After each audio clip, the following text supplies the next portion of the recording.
darlings, and welcome to the storybook. My name is Chika Chukwu, and today's story is Tahiru, the Witch, and the Tale of the Donkey.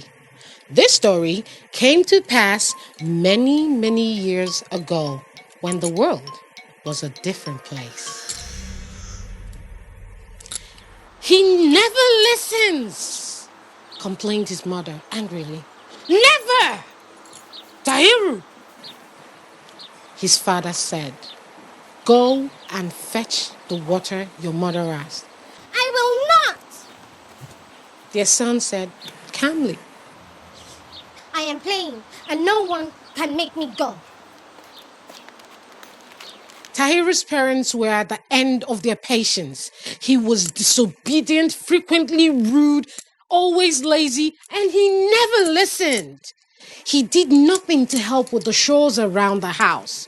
And as they were talking about how they could make him change, Tahiru walked in on their conversation. I am 12 years old. I am now a man. I can do what I want. And with that, he turned around and was about to walk out the door when his mother said, and where are you going? I am going to the house of Mama Maya. I want to see what she does there. You will not go there! We have told you over and over again never to go near her house, his mother snapped. Tahiru! His father called. That place is not safe, he said calmly. She is known to be a witch. We have said you should never go near her and her daughter. Strange things happen there. And there are many other things you can do if you do not want to help us here. Tahiru looked at his father for a moment. Okay, father. I will find something else to do, but I will not help. And off he went. As to be expected, Tahiru didn't find something else to do. No. He went straight to the house of Mama Maya. On the long walk there, the house was on a hill towards the outskirts of the village. Tahiru was thinking to himself, what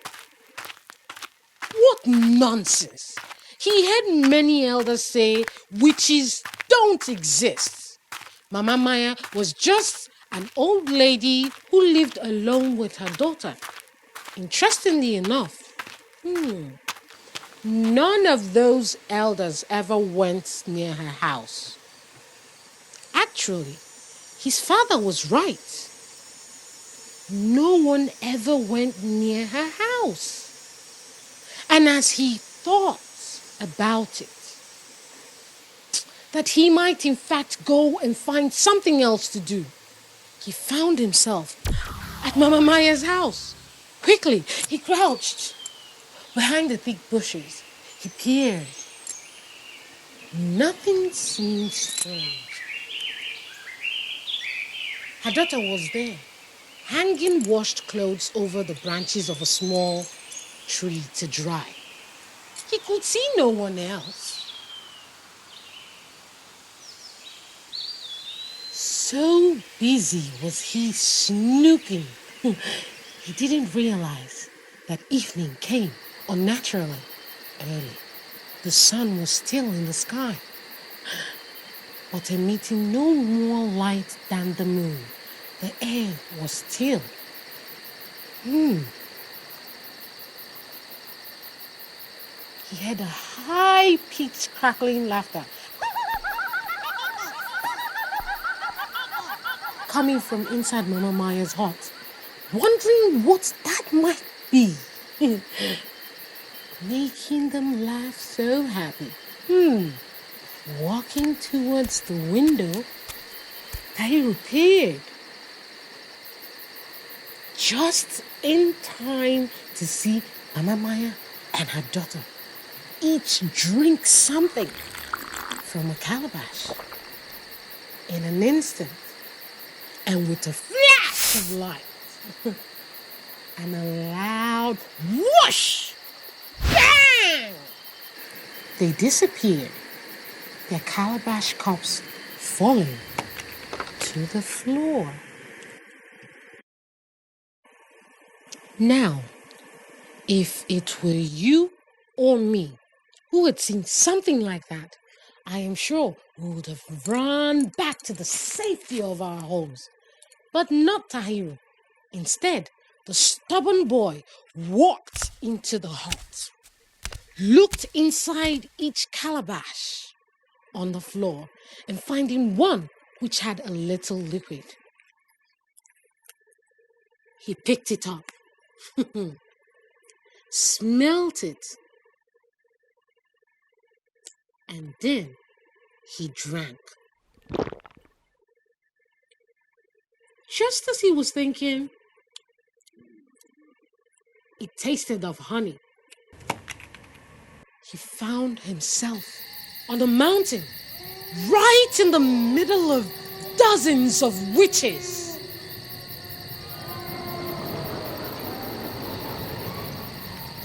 They are dancing.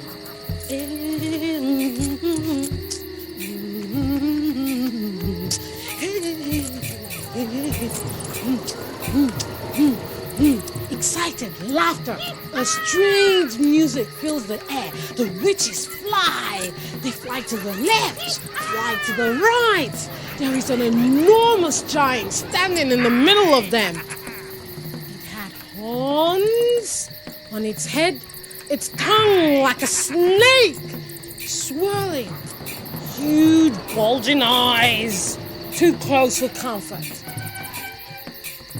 Each witch seemed to pay homage and to get round and round, paying homage to the giants. Obviously, and unfortunately for Tahiru, it wasn't long before he was noticed. A human! One of the witches screamed.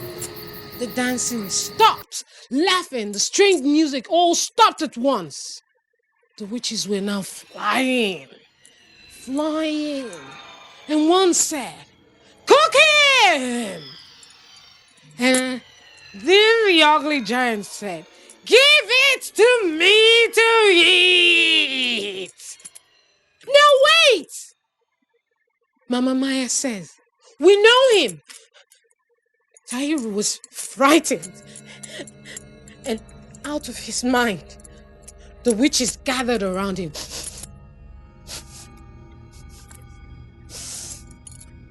"What will you do with him?" Tahiru thought they all smelled awful. "I will do this!" And instantly, Mama Maya turned him into a donkey. Each witch then, in turn, after the giant, dipped a ladle into a large cauldron that sat by the fire that was there, and from inside drank the liquid and vanished suddenly. In an instant, Tahiru was alone on a mountain.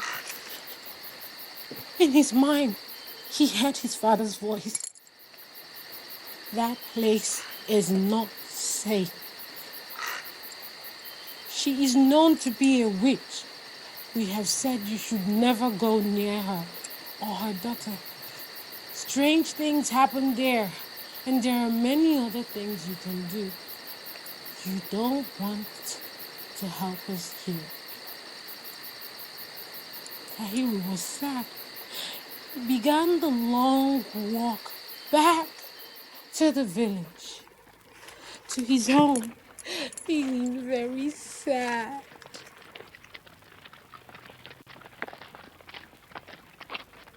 It was dawn as Tahiru walked tiredly into the village, perhaps forgetting he was a donkey. Tahiru made his way home.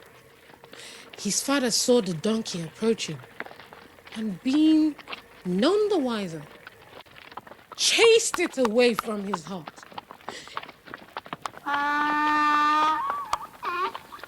Exclaimed Tahiru as he toppled away from his father, who was brandishing a long stick.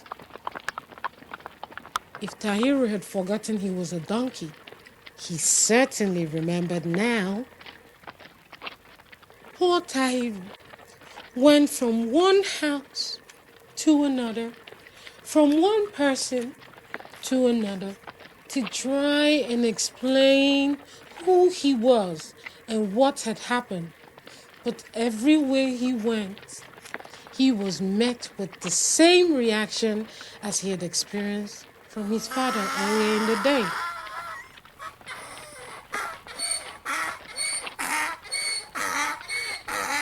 It is me, Tahiru! He was trying to say, but he was chased away.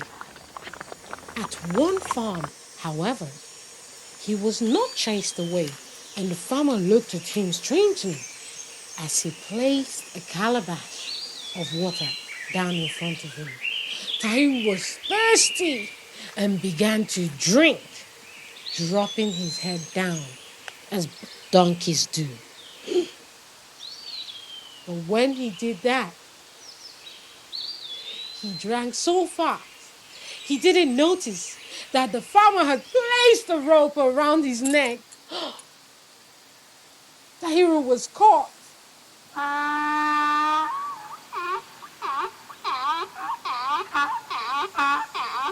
farmer had been looking at him strangely because he was wondering how he would catch him.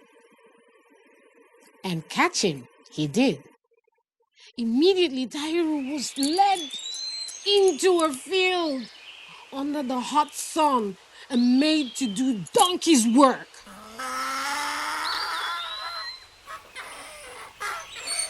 Yam after yam, the farmer placed in onto the harness on Tahiru's back.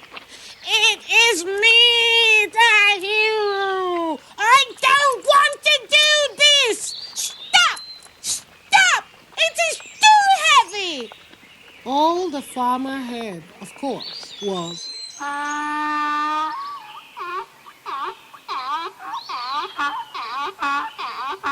obviously, he thought the donkey was complaining. Lazy donkey, the farmer said. And breaking a tiny springy branch from the tree, he whipped the donkey's hindquarters.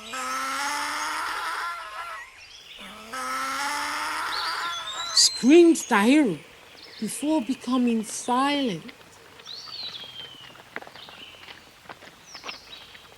Tahiru worked tiredly into the bustling market, and yams from the farmer's heavy basket on his back. He knew he had to look for an opportunity to escape from this horrible, horrible man who used a whip so freely. He didn't have to wait long as the man lifted the saddle full of yam off his back and took it to a lady in the corner of the store. Tahiru broke free and he ran for all he was worth. Tables and stools in the market fell at his feet. Right as he fought his way through, he knew he only had one place he could run to, where he would not be followed by the farmer, who would be chasing him behind. Yes, to the safety of Mama Maya's hut on the hill, on the outskirts of the town, where no one dared follow him.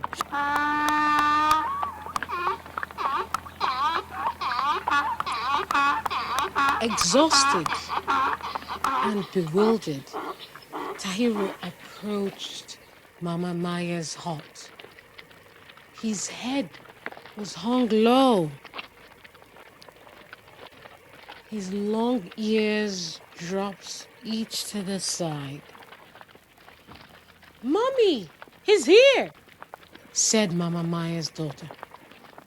"Not before time," cracked the old witch.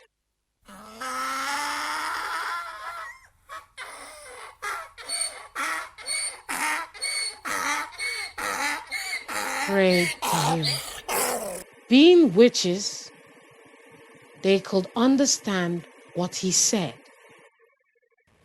"I will change you back to your human form," said Mama Maya. "But you must vow never to tell anyone what you saw on the mountain last night. If you tell a single living soul," she cautioned, "you will turn immediately back into a donkey." "Or was," chuckled her daughter. With a loud whiz and a bang, whiz, bang, Tahiru transformed back into a 12-year-old boy. "Wherever have you been?" said his mother, relieved to have seen him. "You were out all night. Tahiru, we have been so worried," his father said, thankful that the boy was safe and sound. He was about to tell them what had happened. But in time, he remembered Mama Maya's warning. Instead, recalling vividly what it was like to work like a donkey, he said, Mommy, Daddy, is there anything I can do to help? Open up the storybook.